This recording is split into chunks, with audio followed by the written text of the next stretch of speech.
The magician, Antonio Esfandiari, is back. You're gonna be a real big star. What an idiot. Suck it! Stop it. Stop. I can't believe the way that went down. If you didn't have those glasses on, I might fold, but they're kind of like... Let's see if he has any new tricks up his sleeve. Question is, would he ever do it with a worse flush? That is what maybe Brandon is considering. And obviously, just the maniacal. Don't want to play? You don't want to gamble? If I was as good as you with Antonio, I am I'd very be good. splashed. The two guys that are losing, You know, the only two guys that are losing, that's how good you are? the two professional poker players at the table, you know? I would like to take Mere mortals like me, Jennifer, and John, we're just... We're mere mortals. We're mere mortals. Trying to have a good time, you Well, know? the mere mortals are Okay, let's up see what's or happening about here. even. Yes, I call. I do. I want to join this free-for-all. All right, we see it fall. Well, I can't do anything about it, so Yeah, no matter right. what I have, basically... Paul, I'm in 4, right? Can you confirm that? Just want to make sure. Okay. Brandon, would you mind scaring your I do not mind at all. Thank you. I'm embarrassed to Yes, Brendan, play by the rules. We are playing 100, 200, 400 on no gamble, no future, about $173,000 deep effective. On the button, King 2 offsuit, opens it up, probably a little bit too loose, but whatever. The magician. He's been away from the recorded televised games for a while, but he is back. Antonio Esfandiari calls in the small blind with 8-6 of spades. Brandon Steven opts to call in the big blind with Jack 4 of clubs, kind of the Robbie. Jennifer Tilly is in as well. Let's go to the flop 4 ways. You're on TV now. Straighten up. Fly right. grow up. 8s and 6s for Antonio, perhaps a little momentum for the magician. I got to kill my hand, but I got to kill my hand for a reason. I saw one of your cards. You don't have to don't have kill to your kill- hand. okay, that's You fair. just say, I saw one of Yeah, you your don't have to kill cards, your hand. It's not and fair then to you you. continue Not playing. fair to you. It's not your fault he's a ding dong. Yeah. Wants to his card. He You don't checks have to up. kill your hand. You don't have You to can play. play. Play. There you go. You must have a bad Flop comes ace of clubs, 8 of diamonds, 6 of hearts. A lot of people in Antonio's situation opt to bet out, thinking I really, really, really don't want to let my opponents all see a free turn. But when you are first to act out of position against 3 other people, you should check with your entire range. Antonio knows this. He checks. Everyone else has nothing. So they all check too. It's a bummer for Antonio, but what can you do? Let's go to the turn. No, I have a good hand, but I feel like I appreciate that, but I Brandon bumped must my hand have a instead good of his. card if you're so frightened you folded your hand. I'm not frightened. I had a The good turn hand. is the 8 of clubs, giving Antonio a full house.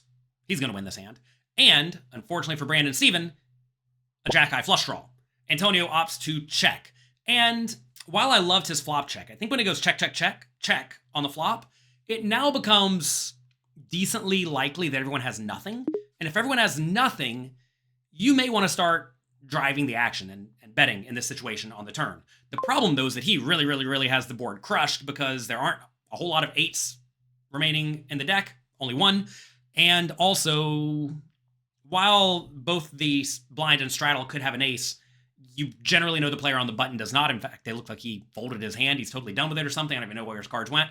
So for that reason, I think this is a spot where I probably would have bet, but checking is certainly fine, and it becomes better and better and better as you expect your opponents to bluff decently often. I'm not sure how Brandon Steven and Jennifer Tilly are playing in this particular scenario. Maybe they're super crazy bluffers. If that's the case, checking's great. If they are not going to do a whole lot of bluffing, though, I probably would have bet in Antonio's shoes. He checks. Let's see what happens. That's a full house for Antonio and a flush draw. No good flush draw, of course, for Brandon Steven, who bets I can't battle 4K. that. If a club comes on the river, he is Show going to be in a card, little show bit of one trouble. card situation. Raise up to 13,000. You're so funny, dude. I love it. But first, a check raise to 13K. Hands up. Brandon Steven with his flush draw makes it 4,000. I think this is fine and reasonable. Kind of similar how I said for Antonio, it's kind of hard for everyone to have anything. This is a situation where when everyone checks 2 on the flop, they probably don't have a whole lot, right? And in this situation, I would really only be very worried about Jennifer Tilly yet to act because she would check a lot of hands on the flop as well, probably her whole range. But on average, she's going to not have a very good hand either. So I like this bet with the jack-high flush draw. The only problem is Antonio brings the heat. He makes it 13,000. Now, Brandon's in a pickle because he is getting very, very good pot odds. He has to put in 9,000 to win a pot that's going to be 35. So he needs to realize about 25-ish% equity. The only problem, though, is that Antonio's checked twice and is now check raising. This screams strength. You may say, should Antonio even check raise here? Well, I think he probably should because the stacks are very deep. His stacks were much shallower to the point that if he checked the river, he'd expect Brandon Steven to bluff all in on the river, then he doesn't need to raise. But when you are playing very deep stacked, at some point, you do have to take charge of the action and get money in the pot. So this is a weird spot where Antonio's taken two very passive actions. Now all of a sudden he's check raising, and very importantly, he's giving Brandon really, really good odds. That should often make alarm bells go off in your head, assuming this is not something your opponent does on a regular basis. I haven't seen Antonio playing in a while. Maybe this is something he does all the time. If that's the case, it becomes way less strong looking. So tough to know if this is going to be perhaps too value heavy in Antonio's shoes. But if I'm in Brandon's spot here, I'm certainly not loving it. With the jack-high flush draw, though, I guess I'd call drawn dead. And the river is a club. Oh my gosh, this is going to get ugly. 35K in the pot for now as Antonio checks. 27,000. And Steven fires 27K. The river is the 3 of clubs completing Brandon's flush, and somehow, some way, Antonio checks. Pretty strong check. You need to be very, very, very sure your opponent's going to bet if you check. The thing is, though, is that if Brandon has a flush, he's going to bet, but I think if he bets and gets shoved on or raised, he's probably supposed to fold a lot of the time, right? Whereas if you just bet big, you're going to get called for whatever amount you bet. What if he has an ace? If he has an ace, he's probably going to call a bet a large chunk of the time. What about if he has an 8? He's going to call with an 8 a large chunk of the time, and those hands may not bet if you check to them because the flush came out, right? So I think I probably would have bet pretty big in Antonio's shoes and just hope my opponent has an ace that gets stubborn or a flush that's going to pay any amount or even an 8. But as you do think Brandon's range is just really, really garbage, which I don't think it would be given he got check raised and called on the turn, but as you think his range is really, really garbage, that should make you more inclined to bet yourself. So Antonio checks. Brandon then goes for the bet. He makes it 27,000. I like it. He has to presume he has the best hand almost always. He's trying to get called by an ace or an 8. I don't think he's going to get just called, though. Does Antonio just go for it all? Raise up to 95,000. Don't take the bait. These two guys, No, 79. they raise the stake. Yeah, I noticed. But Antonio will make it 79K. We're going to count that back down. Us that are not in the range. Antonio does not just call. Instead, he goes to 79,000 out of Brandon's 160 total. This is a spot where in GTO world, I have to presume you're going to be all in, but we're not playing in GTO world. This is a spot where a lot of players will fold all flushes to an all in. But if you make it 79 or maybe 100, they're going to call every single time because they think, well, I'm not all in. I'll still have some money left if I lose. I have a good hand. What can you do? If that is the case, perhaps a smaller than all-in raise makes a lot of sense because if you consider the hands that Brandon will actually bet and then call a shove with that are better than flushes, well, there's almost no combinations of those, right? So if that's the case, I like Antonio's raise size. I think in GTO world, which is often where I end up living, maybe incorrectly, you want to be all in. Interestingly enough, Antonio makes it 79.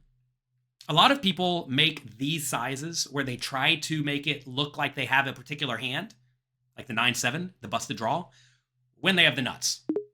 Some people who are on like super duper base level make it 79 when they have the 7-9. Almost no one's doing that if they're buying in for $100-something thousand or more. So maybe the 79,000 raise is a huge tell, or maybe it means nothing. I don't know. All I know is Brandon's in trouble. Let's see if he can find the fold. You have to be like, we want to slow the game. A few moments later. Check raise river. Wow. 6-8, huh? Finally 5% maybe? It's a two-man show.